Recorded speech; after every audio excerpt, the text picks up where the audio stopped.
पहली बात तो ये स्पष्ट हो जानी चाहिए कि जो सर्वे हो रहा है वो न्यायालय के आदेश पे हुआ है। और जितने लोग बोले हैं इन्होंने पत्थरबाजी का कोई जिक्र, कोई चर्चा नहीं की। क्या पत्थरबाजी करने से न्यायालय का आदेश बदल जाता है? अगर न्यायालय ने किसी सर्वे का आदेश दिया तो उस आदेश को पलटने के लिए क्या तरीका है? उससे बड़ी अदालत में जाएं। एक हिंदू होने के नाते, एक सनातनी होने के नाते माननीय अध्यक्ष जी, हम तो ये कहते हैं कि न्यायालय किसी भी मंदिर पर सर्वे का अगर कोई आदेश करती है तो मैं नहीं समझता कि किसी भी सनातनी, किसी भी हिंदू को कोई आपत्ति होगी। हमने किसी के धर्मस्थल तोड़ के अपने धर्मस्थल नहीं बनाए। करें, जहां करना हो सर्वे करें। हम कभी गुम्मा अद्धा नहीं चलाएंगे, हम पत्थरबाजी, हम न्यायालय के निर्णय का सम्मान करेंगे। कुछ तथ्य जो इस सदन में रखे गए, इसके बाद आपको उनको भी सूचना दी है तो श्रीमान वो आपत्तिजनक है। कुछ बिंदु मैंने भी नोटिस है। इस सदन की कार्रवाई लाइव देखी जाती है, रिकॉर्ड रहता है। माननीय नवाब साहब हमारे बहुत अच्छे मित्र हैं, साथ में मंत्रिमंडल में भी रहे। पहली बात तो ये स्पष्ट हो जानी चाहिए कि जो सर्वे हो रहा है वो न्यायालय के आदेश पे हुआ है। और जितने लोग बोले हैं इन्होंने पत्थरबाजी का कोई जिक्र, कोई चर्चा नहीं की। अब हम एक चीज तो ये भी जानना चाहेंगे कि क्या पत्थरबाजी करने से न्यायालय का आदेश बदल जाता है? अगर न्यायालय ने किसी सर्वे का आदेश दिया तो उस आदेश को पलटने के लिए क्या तरीका है? उससे बड़ी अदालत में जाएं कि सड़क पे खड़े होकर के पत्थर प्रशासन के ऊपर और पुलिस के ऊपर चला जाए। आज तक कभी प्रशासन का निर्णय, न्यायालय का निर्णय इससे बदला हो तो?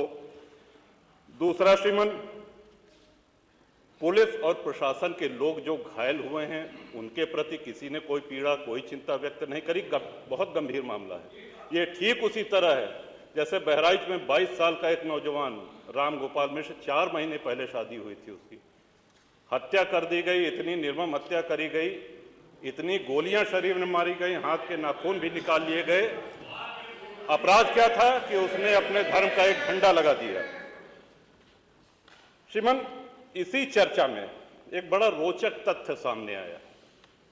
माननीय नवाब साहब ने कहा कि कुंदरकी में लूट हुई है, लूट करके, वोट लूट करके ये विधायक बन गए हैं। वरना कुंदरकी में 65% मुसलमान हैं, 35% हिंदू हैं, तो रामवीर सिंह कैसे जीत जाता?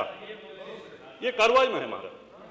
तो मनोहर, एक सवाल हम ये भी करना चाहते हैं कि जिन विधानसभाओं में मुस्लिम मतदाता की संख्या हिंदू से कम है, क्या वो लूट करके विधायक बन के आते हैं?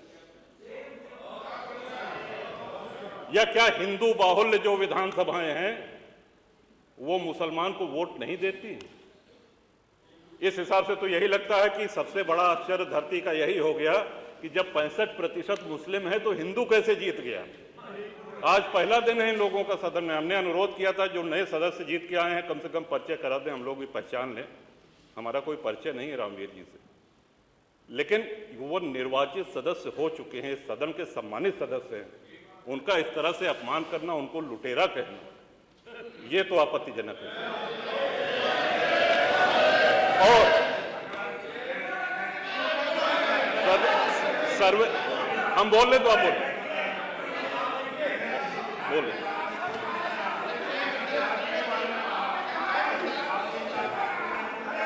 माननीय अध्यक्ष जी, 2 मिनट में अपनी बात समाप्त कर रहा हूं। 2 मिनट में अपनी बात समाप्त कर रहा हूं। हम लोगों ने भी बड़े धैर्य से सुना।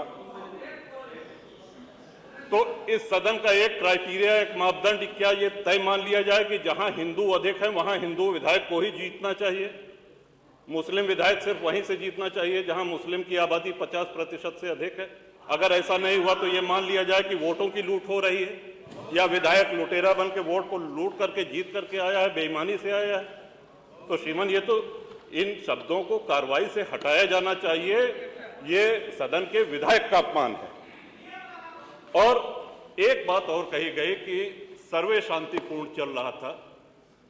एक हिंदू होने के नाते, एक सनातनी होने के नाते माननीय अध्यक्ष जी, हम तो ये कहते हैं कि न्यायालय किसी भी मंदिर पर सर्वे का अगर कोई आदेश करती है तो मैं नहीं समझता कि किसी भी सनातनी, किसी भी हिंदू को कोई आपत्ति होगी।